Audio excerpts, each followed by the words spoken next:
Olá, sejam bem-vindos ao canal da leitura. Hoje nós vamos conversar sobre o livro Pachinko, da escritora coreana Min Jin Lee. Gente, eu terminei de ler Pachinko neste fim de semana, ontem mais precisamente, ontem à noite. É um livro de mais de 500 páginas, 527 se eu não me engano. Eu estou lendo há 14 dias, assim que eu terminei de ler Minha Vida de Rata. Eu comecei, na verdade eu já estava lendo o comecinho, mas aí eu mergulhei mais profundamente nessa leitura. Foi a primeira leitura que eu fiz de uma escritora coreana. É uma leitura que traz um conhecimento histórico fantástico. Eu aprendi demais, eu sei bem pouco sobre os asiáticos de maneira geral. A gente, assim, história sempre priorizou, né? A nossa história sempre priorizou na escola a história do Ocidente.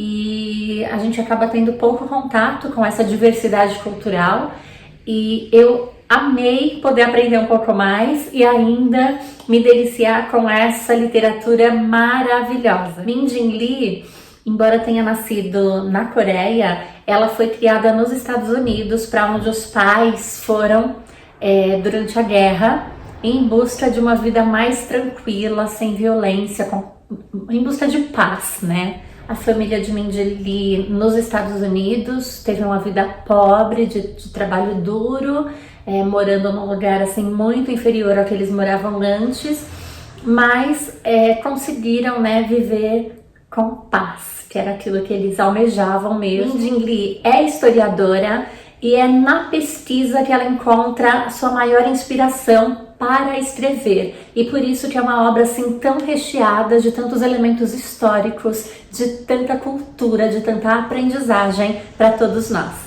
O livro Pachinko é totalmente surpreendente para mim, eu não sabia nem o que era, né, do que se tratava. Eu fui pesquisar o que era o Pachinko e descobri que é um jogo, uma espécie de fliperama, né, comparado ao que a gente tem aqui no Brasil, mas que é assim muito comum, muito forte no Japão e é de uma cultura coreana. Então, no Japão, nesses jogos sempre eram os coreanos que trabalhavam.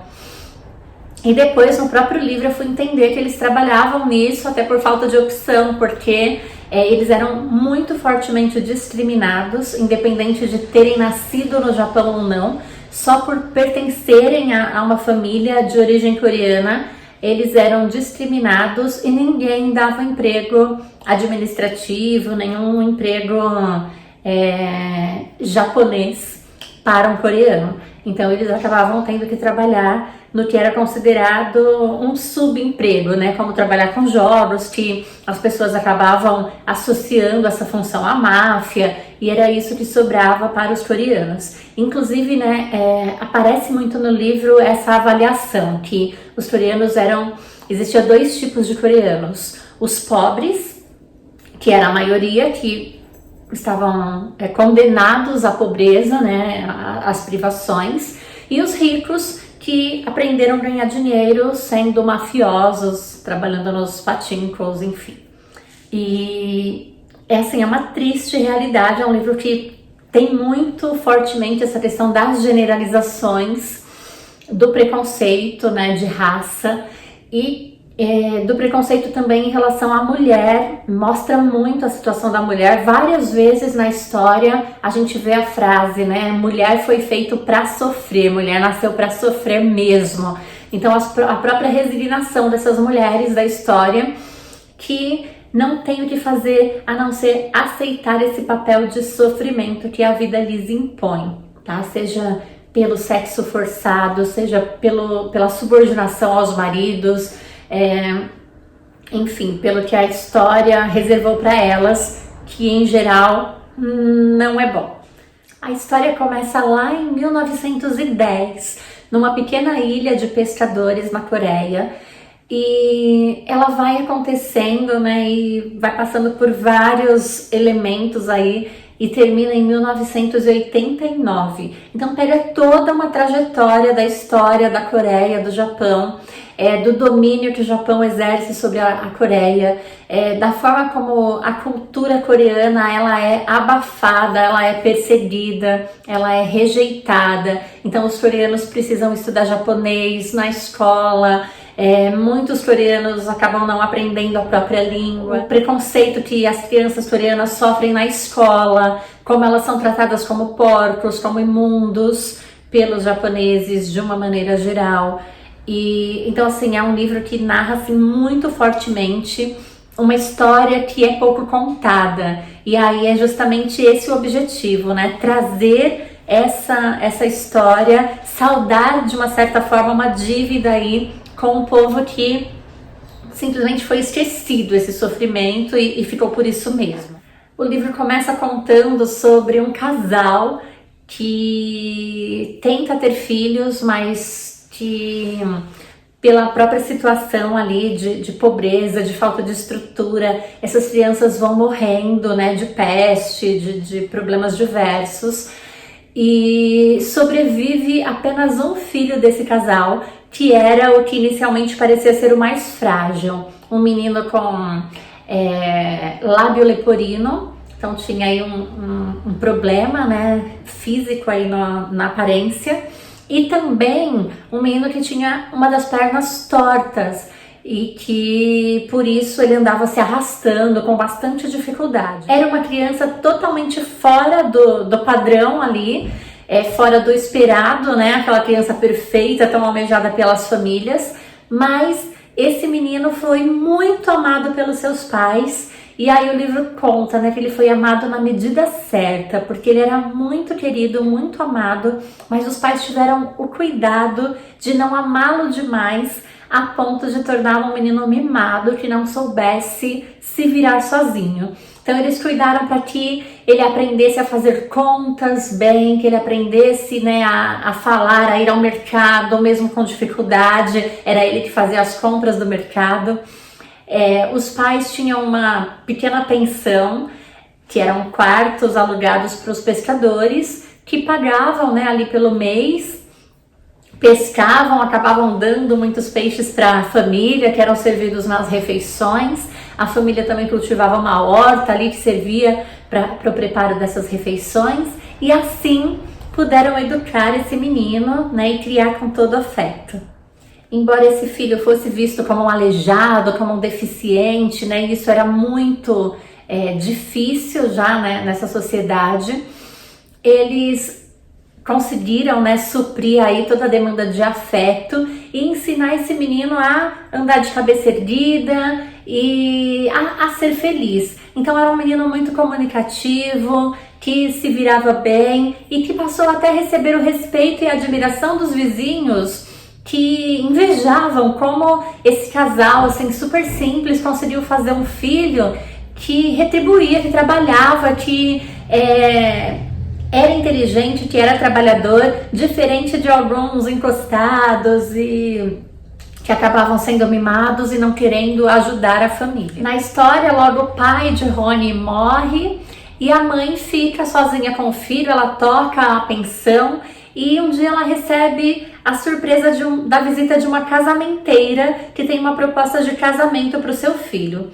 Nesse momento, a invasão japonesa já está assim, muito severa, as pessoas estão passando muita fome e na pensão ela tem o privilégio ali de ter a própria horta e de ter essa renda que entra sempre um dinheirinho ali, mesmo ela não podendo cobrar caro e às vezes tendo uma refeição mais simples, ela vai conseguindo tocar a vida e fome eles não passam lá. Então, essa riqueza, né, dessa jovem viúva, ela é admirada, né, pelos vizinhos. E a casamenteira chega para fazer uma proposta de casamento de uma jovem, né, muito magra, porque a família está realmente passando muitas privações, mas uma menina muito boa, de muito boa índole, e que o pai quer oferecê-la como esposa para o seu filho, mesmo ele sendo um menino defeituoso, né, assim como eles tratam mesmo na história, porque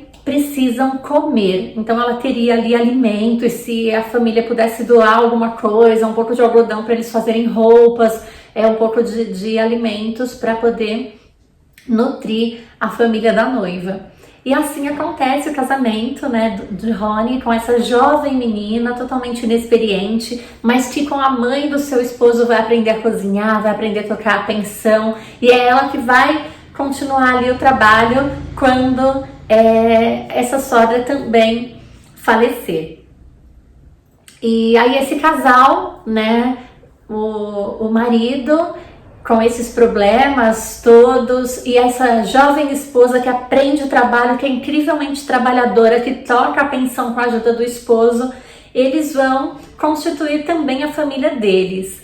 Ela não vai ter medo de ter um filho com problemas, assim como o esposo. Ela vai ser corajosa e eles vão conseguir ter uma linda menina. Na verdade, ela vai ter alguns abortos, né, de filhos, e vai nascer Sunja, que vai ser a única filha do casal que sobrevive. E vai ser uma menina, assim, tratada com incrível afeto, com muito amor, principalmente do pai. Esse pai que, assim, não vai acreditar que foi capaz de trazer ao mundo uma filha tão perfeita como Sunja, e ele vai amá-la e mimá-la muito.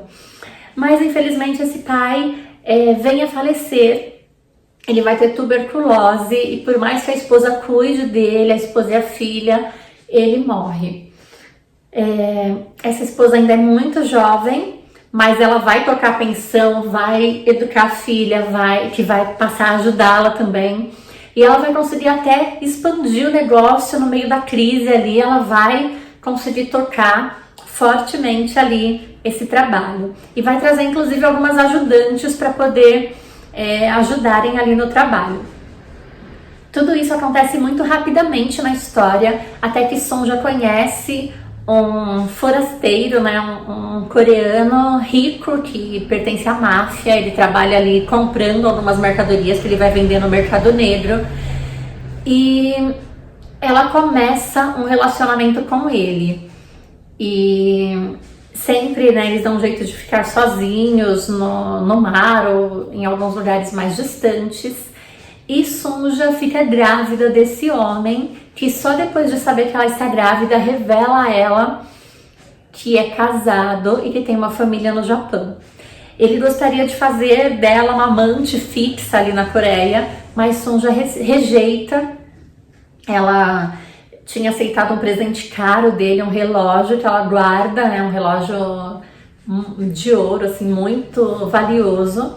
Ela guarda esse relógio, até como uma lembrança, mas ela não aceita, né, se prestar a esse papel. Ela realmente estava apaixonada por esse homem, ela achava que ia se casar. Foi uma jovem muito nova, assim, e iludida com aquela situação.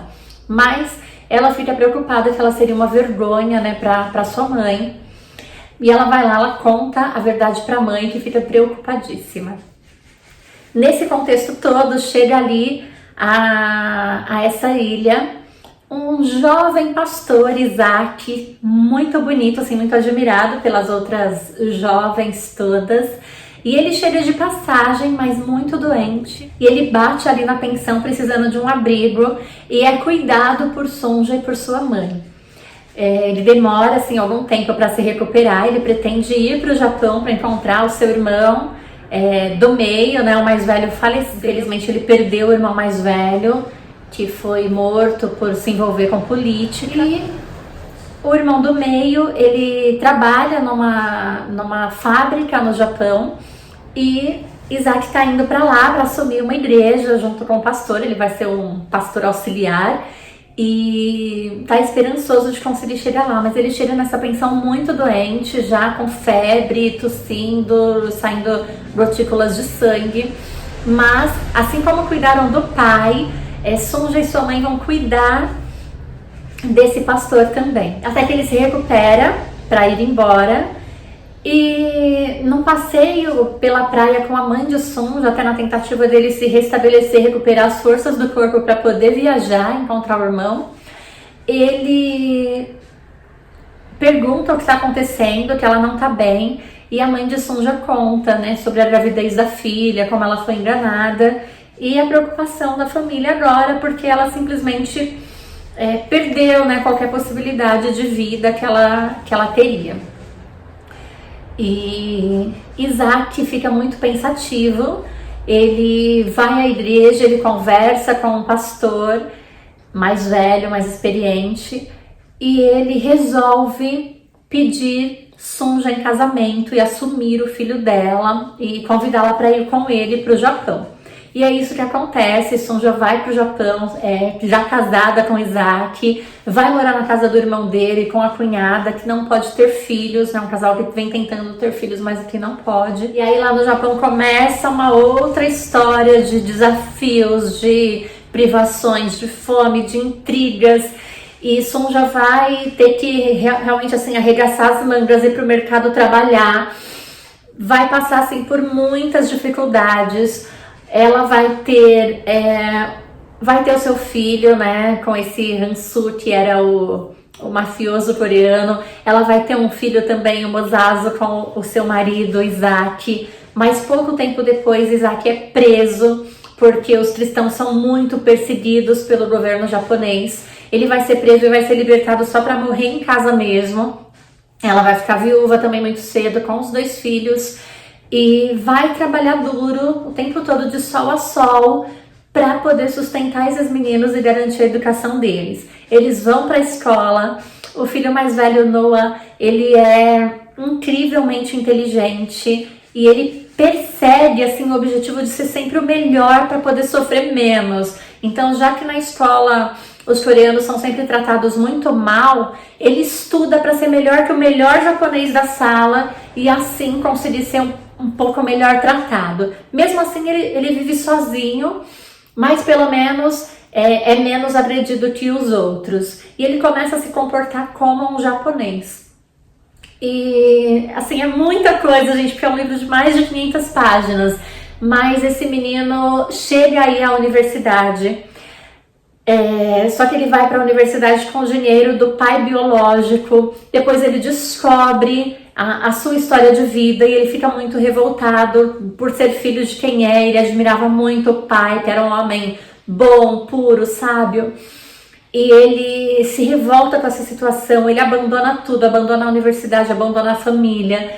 E ele vai para um lugar que ninguém sabe onde é. E ele começa a vida ali como um japonês. Ele engana as pessoas, ele diz que ele não é coreano, ele mente.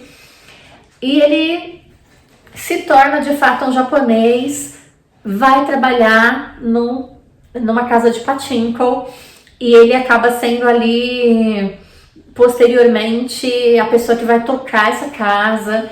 Ele se casa, ele tem 4 filhos e vai vivendo aí essa outra vida que ele inventou para poder sobreviver. Enquanto isso, seu outro irmão acaba largando a escola cedo porque sofre muito bullying e ele revida agredindo fisicamente esses meninos que lhe atormentam. Ele tem um único amigo na escola, que é um japonês que também sofre muito bullying, é muito perseguido porque tem um irmão deficiente e isso é inaceitável. Então, por mais que ele seja um menino bonzinho, ele é atacado o tempo todo. E aí Mozazu acaba defendendo esse menino, até batendo nos meninos que lhe provocam. E daí nasce uma amizade que vai durar a vida toda.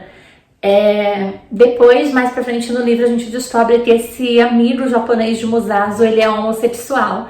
Ele vai se casar com uma japonesa, eles não vão ter filhos e ele vai viver um casamento de fachada, mantendo relação com garotos de programa, em que inclusive a esposa vai presenciar uma cena dele transando num parque com um garoto de programa. Então são coisas pelas quais as mulheres passam aí na história e que fica por isso mesmo, porque elas não têm voz pra fazer nada, né?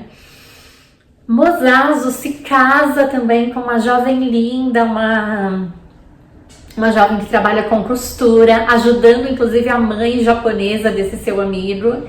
O sonho dessa esposa de Mozazu é eles irem embora para Califórnia, onde as pessoas são tratadas de forma um pouco mais igualitárias. Ela não gosta de morar no Japão, mas isso não acontece. Mozazu também vai ter um filho, Solomon, um menino lindo, mas que vai ter por pouco tempo a mãe, que vai sofrer um acidente, vai ser atropelada e morrer. E aí é a mãe dele que passa a vir morar com ele, ajudá-lo em tudo ali para o provimento da casa. Ele trabalha, né, desde muito jovem, ele largou a escola e trabalha num salão de pachinko. E ele vem, depois de trabalhar muitos anos para um amigo que lhe acolhe, lhe ajuda, ele monta os seus próprios salões e é muito bem sucedido nos negócios. Ele realmente assim se sai muito bem. Ele vai descobrindo o quão talentoso ele é para o mundo dos negócios, tenta se afastar o máximo possível de tudo que é ruim e focar na família, em ganhar dinheiro, em sustentar seu filho, e ele acaba se tornando muito rico. Mozazu se relaciona com uma japonesa que não quer se casar porque ela já é divorciada, e ela acabou tendo outros relacionamentos fora do casamento, que foi descoberto pelo marido, e ela acabou tendo que sair de casa, largando os filhos, e ela sofre muito por ser rejeitada pelos filhos. A única filha menina dela volta para casa da mãe com 15 anos, 14, 15 anos, quando ela volta grávida, que já se relacionou com muitos meninos e acabou engravidando, e ela vem para fazer um aborto. Então assim, ela vai trazendo essas narrativas bem tristes mesmo para o nosso conhecimento. E essa jovem filha da esposa do pai de Solomon, a esposa de Mozazu, Hannah, ela acaba tendo um relacionamento com Solomon. E vai ser a primeira mulher da vida dele, ele vai se apaixonar loucamente por ela. Mas ela começa a pedir dinheiro para ter relações com ele, e depois que ela junta uma boa quantidade de dinheiro, ela vai embora e vai trabalhar em clube como acompanhante de homens, até que ela adoece e só volta para casa assim da mãe quando já tá muito doente e com pouco tempo de vida. Solomon também cresce, vai bem nos estudos, diferente, né, das outras gerações da família. Ele tem grandes oportunidades, ele vai fazer faculdade, vai estudar nos Estados Unidos. Lá nos Estados Unidos, na faculdade, ele vai conhecer uma jovem por quem vai se apaixonar, eles vão ter um relacionamento. Ela chega a voltar com ele para Tóquio quando eles se formam, mas o relacionamento acaba não indo bem, não acontecendo. Ela volta para os Estados Unidos e no fim da história, Solomon, depois de sofrer assim muita humilhação, muito problema aí de discriminação nos trabalhos que ele exerce, e Solomon acaba decidindo, no fim das contas, trabalhar com o pai em seus salões de pachinko e ali garantir o sustento da família, como o pai sempre fez. Não é à toa que o livro chama Pachinko, né? Solomon nasce, né, com esse dinheiro desses salões de jogos. O pai dele é ali que ele vai encontrar alguma esperança para poder viver e fazer sua vida. O próprio irmão, Noah, quando foi embora, vai trabalhar com pachinko e continuaria fazendo isso, mas quando a mãe descobre onde ele tá e ela não aguenta, ela vai lá, vai ver o filho, vai dar um abraço, ele conversa com a mãe com a maior normalidade possível. Ele já sabia que isso poderia acontecer a qualquer momento, mas depois que a mãe vai embora, ele não aguenta ter que voltar para essa vida e ele tira a própria vida. E a gente não sabe mais na história o que acontece com a esposa, com os 4 filhos que ele deixa. O que a gente vem no final da história saber sobre ele é que quando a mãe, né, Sonja, tá lá colocando flores no túmulo do seu esposo Isaac, e pensando, né, sobre o fato de não ter sequer visto o sepultamento de Noah, que ela acredita que foi cremado, que é mais da cultura japonesa, ela tá lá conversando com o próprio túmulo ali do marido que morreu. E aí o administrador ali do cemitério vem falar com ela e vai surgindo a conversa, e ele acaba contando que conhece toda a família, que é uma das poucas famílias que sempre visita os túmulos e que sente falta do menino Noah, que sempre ia, mas que faz 13 anos que não aparece.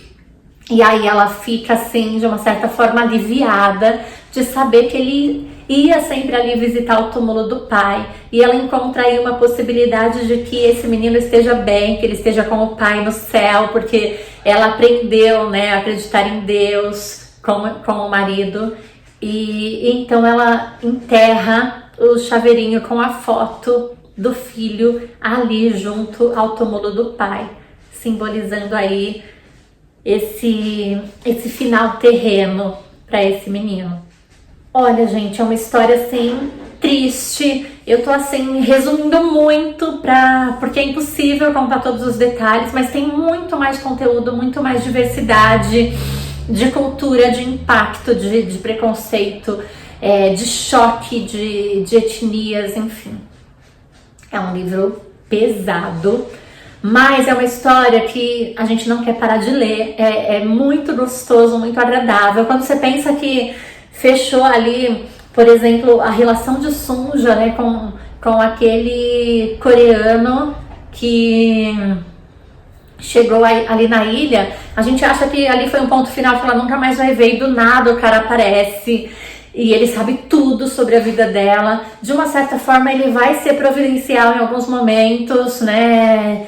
Graças a ele que ela não vai morrer, porque ele tem essa coisa de proteger o filho, que é o único filho homem dele. No casamento com a japonesa, ele tem 3 filhas mulheres, de quem ele cuida, mas é muito forte essa coisa do pai querer um filho homem, né, para continuar aí as raízes da família. Ele vai até o último momento, tá buscando esse contato com Sunja também. E ela vai pensar nele também até o último capítulo da história. Embora eles não engatem um novo relacionamento, esse vínculo ele continua até o fim da história. E é uma história que, assim, como eu disse lá no comecinho, gente, traz ensinamentos, traz cultura. Tem uma fala de Solomon para a namorada que ele conheceu nos Estados Unidos, que ela desconfia de todos os japoneses. E em alguns momentos ela até vai ter razão e ele fica chateado com isso, quando ele sofre um grande golpe do seu chefe num banco ali. Uma pessoa de quem ele esperava algo bom, que ele se identificou, que ele gostava, e aí por isso doeu tanto. E ela fala, eu já sabia, isso só podia dar nisso mesmo, em outras palavras, mas querendo dizer isso. Ele fica muito desapontado com a forma como ela acaba generalizando todos os japoneses. Do mesmo jeito que ele não gosta, né, que a família, que os coreanos sejam vistos daquela forma ruim, como porcos ou como mafiosos, como pessoas sem nenhuma perspectiva, ele também não quer que fale dessa forma dos japoneses. Ele tem uma madrasta japonesa a quem ele ama, ele tem o melhor amigo do pai, que é um japonês. Então, assim, ele conhece pessoas japonesas honestas, assim como ele conhece coreanos honestos, e ele não gosta de generalizações, e isso é uma lição pra gente, né, que tem essa mania de procurar generalizar tudo. Então, mesmo pra gente parar pra pensar que todo ser humano é um ser ímpar, único, e que a gente precisa, né, entender isso, né, e não sair por aí generalizando que todo japonês é assim, que todo coreano é assim, que todo negro é assim. É um livro realmente pra pôr um basta em tanto preconceito, em tanta discriminação. É uma leitura forte, intrigante, comovente. Vai falar da guerra, vai falar dos bombardeios, que assim, vai passar por toda a questão da Segunda Guerra Mundial. Vai trazer muito assim esse ponto de vista do Japão, da Coreia, que são os personagens envolvidos.